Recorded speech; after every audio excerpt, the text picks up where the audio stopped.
amendment to the bylaws and policies presentation? Well, I think at long last, because I think the original date was May 8th of 13. Okay, so we're, we may not work quick, but if we're working in the right direction. I am presenting to you, hopefully, the final amended proposed policy change. This change reflects a reading of the auditor's report to ensure that we're addressing some elements of the auditor's report. Also reflects a modification to make sure that the distribution of funds between the system and the local school didn't change. The earlier initial draft had changed that, and that was not the intent of this policy, so it has been written to be consistent with that, and to make some other minor clarifications because there has been some confusion between the after-school programs and other extracurricular activities that also take place at the same time, which are separate programs. So I do present this to the board, hopefully for its final approval, and make a motion for its approval. Is there any discussion? Mr. Campbell? Mr. Orson, I was probably part of your celebration back in May, and I got just a couple of questions here to move forward with this board intent. Let's look at paragraph number 4, where you talk about the local school. I guess it's second sentence, second complete sentence. The reference to subparagraph 4 below, I was a little bit confused by it. Can you talk through that one sentence? The such expenditures yes. line? Yes. Okay, so the intent is, and this has been the practice, that the monies can be spent either in connection with the program, capital P, the after-school program, or to support the academic program and mission of the school. So schools, to the extent they have a net revenue balance, may use it to send their teachers to a reading program or to do other academic activities. And we just want to make sure that that practice was now encapsulated in policy, to be clear about that. Okay, thank you.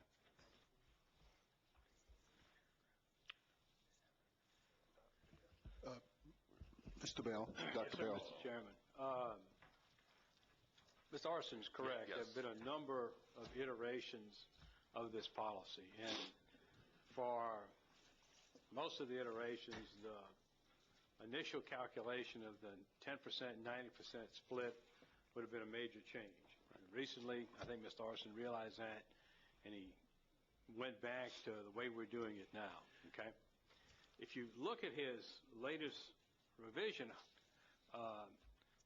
it does take a lot of the administration of the program, and for which we have an after-school office with the new director, and puts parts of it in the finance department. Okay. I would submit that if you look at our recent state audit, they had some internal control issues with how we staff right now, and that we have too few people, and therefore it results in people who are actually collecting some money and booking the money and transferring the money. And so I think there are still, Mr. Orson, some internal control issues relative to what you're proffering in this document. I don't think the state auditors want to see the finance division, you call it the Office of Finance, it's the Division of Finance in the district, have as much involvement in the actual expenditure of the funds, I think, that you put in your policy. Okay? So I think there is an internal control issue if we go forward with the policy as Mr. Orson has drafted it. Okay? Now, there is a new director of the office. I think it's Dr. Tinsley, and she's got the external audit that you requested, and I'm sure she's looking at it and intends to comply with the recommendations, and the numerous recommendations, probably 10 or excess of 10, that are in the audit document now. But I would suggest we let that office go forward and respond to the external audit and see how they do. So my two things on that. First, we'll correct to the Division of Finance, and also, as Mr. Coleman pointed out, in paragraph 4, and I think you may have, there's a reference to subparagraph 4, which should have been 5. Okay, so now I understand that. Within the approval, one of the motivations for this was that to recalibrate between kind of local control of their programs that are run at the school level and whatever centralized role there was. And part of this grew out, as the superintendent may recall when he first came here, feeling that there was a disconnect between the central office in that particular program area and the local schools.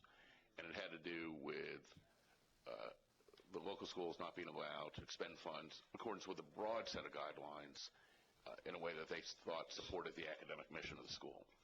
And that the issues we saw, for example, out of the auditor's report seemed to be a lot about handling the money and those kind of financial controls, which are within the expertise of your division. I think there's an out in here, though, which can be used, which is in paragraph 5, we talk about the things that require approval of you or your designee, and I think that's broad enough to allow you, to the extent the superintendent sees the continuing ongoing long-term value of an office of aftercare, to allow that designation without having to necessarily change the authority from your office. Your designee could be the Office of Aftercare as opposed to having to be somebody on your staff. Mr. Chairman, in administration, we have really no objection that generally to what you're trying to accomplish, we're working together, Mr. Orson. What I might suggest, and this is not delay, but what the challenge is, it gets to the how to do it. And generally, if you say do it under these policy directives and allow Mr. Bell to, and maybe Dr. Thompson and Dr. Tinsley to figure out how they're, in terms of who will have what responsibilities, it will make it easier. I think that's what Dr. Bell is referring to. It's not so much that it needs to get done, but we down into assigning responsibilities to specific divisions or even individuals, which is the challenge, if I'm hearing everybody correctly. And we can do it. Right. So well, that's what I think this does. Yeah. What I didn't want, which is the office or division of finance, is something that's, I assume, will be permanently there.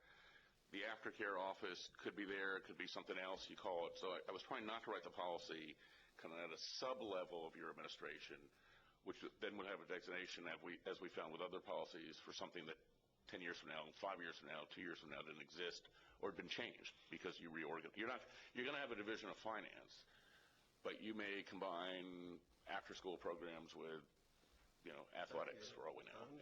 And so I was trying to write it at a level that was likely to maintain organizational continuity. Could we have some discussion maybe between now and the board meeting? Just these are details. Yeah, absolutely. Absolutely. I'm not wedded to this. I want something that works. Let's just talk about it. We can work it out. Okay. But it's really, I don't think it's a board kind of discussion, if y'all don't mind. But I don't think the board wants to have this discussion either. I'm hearing. Right. Yeah. So let's just meet and discuss it and work out absolutely. Then bring it forward after that. Is that fair? That works for me. All right. Okay. Okay, we'll just wait until Mr. Orson, you bring it back again. Okay, all right. The goal is to have this done tonight. We might be able to get it done. Let's look at it. Well, we'll look at it. Okay, at this time, I would entertain a motion to adjourn to a committee of the whole. Moved by Mr. McMahon. Yep. Second by Dr. Morley. Is there any discussion? Hearing none, we will adjourn to